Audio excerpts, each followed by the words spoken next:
Bonjour, j'espère que vous allez bien. Aujourd'hui, je vous retrouve pour continuer la séquence sur Corneille.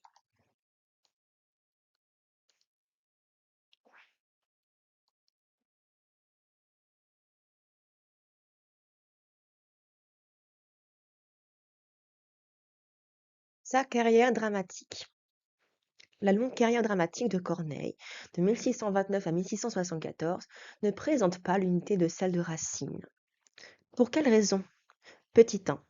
D'abord, Corneille a pratiqué plusieurs genres. Comédie héroïque, tragédie-ballet, tragédie proprement dite, tandis que les plaideurs apparaissent comme une exception et presque un accident dans l'œuvre de Racine. Petit 2. D'autre part, il a cherché plus longuement sa voix, tenté constamment de se renouveler et produit des pièces médiocres après avoir atteint au sommet de l'art tragique. Son dernier chef-d'œuvre, Nicomède, date de 1651. Pendant plus de 20 ans, Corneille va donner, dans l'ensemble, dans la pénible impression qu'il ne fait plus que survivre à lui-même.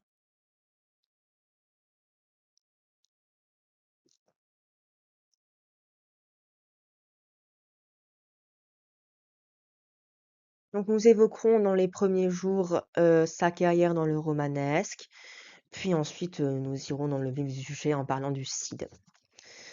Donc le romanesque, 1628-1636. De 1628 à 1636, son imagination romanesque cherche sa voie. Comédie ou tragédie?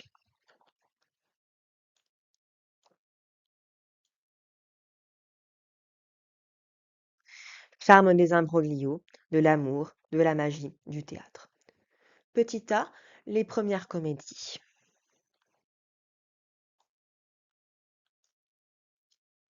On aimait beaucoup le théâtre à Rouen. En 1628, Corneille va écouter Mondori et lui soumet le manuscrit de Mélite, ou les fausses lettres. La pièce est jouée à Paris, théâtre du Marais, en 1629 et connaît un vif succès. Viennent ensuite La Veuve, que l'on voit juste ici, 1631, puis La Galerie du Palais et la suivante. Ce sont des comédies d'intrigue, divers obstacles, en particulier les ruses, que trament les jaloux, séparent un moment les amoureux, puis tout rentre dans l'ordre à la fin du cinquième acte.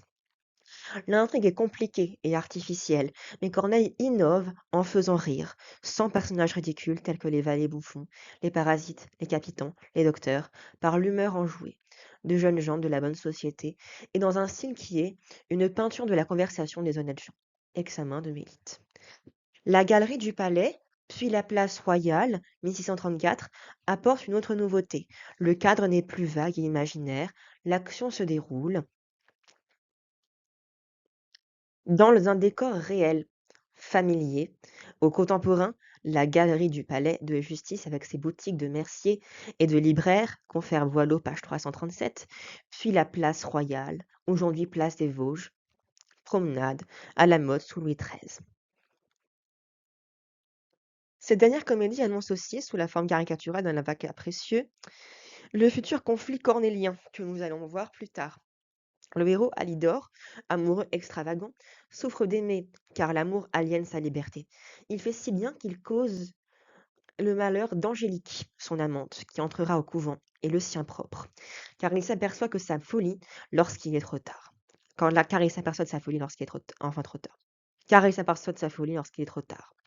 Enfin, dans La Veuve apparaissent des stances, pour la première fois dans l'œuvre de Corneille. Ce coup d'essai est un coup de maître. Les stances de Philiste, de 1, annoncent celles de Rodrigue. Celles de Clarisse, que nous allons voir dans quelques jours, sont pleines d'agréments, malgré l'abus des grâces précieuses. Petit b, Clitandre, Médée. Donc, Corneille est moins heureux à cette époque, lorsqu'il s'écarte du genre comique. Clitandre, tragicomédie 1631, est une folle aventure illustrée par les procédés les plus contestables du pathétique direct. On s'entretue sur la scène et Doris crève un œil au théâtre Pimante. Médée, tragédie inspirée de Sénèque 1635, contient de beaux vers, mais le caractère monstrueux de l'héroïne et ses sortilèges de magicienne enlèvent à la pièce toute vérité humaine. L'illusion comique. En 1636, le poète revient à la comédie. L'illusion comique est une œuvre étrange, où le réalisme se mêle à la féerie, le burlesque au pathétique. Corneille y campe avec Matamor, une figure haute en couleur de soldat fanfaron. Il s'y livre aussi à des jeux étonnants, qui lui inspirent ses réflexions sur la magie du théâtre. Je vous lirai la suite dans 4 jours. Merci à regarder. Au revoir.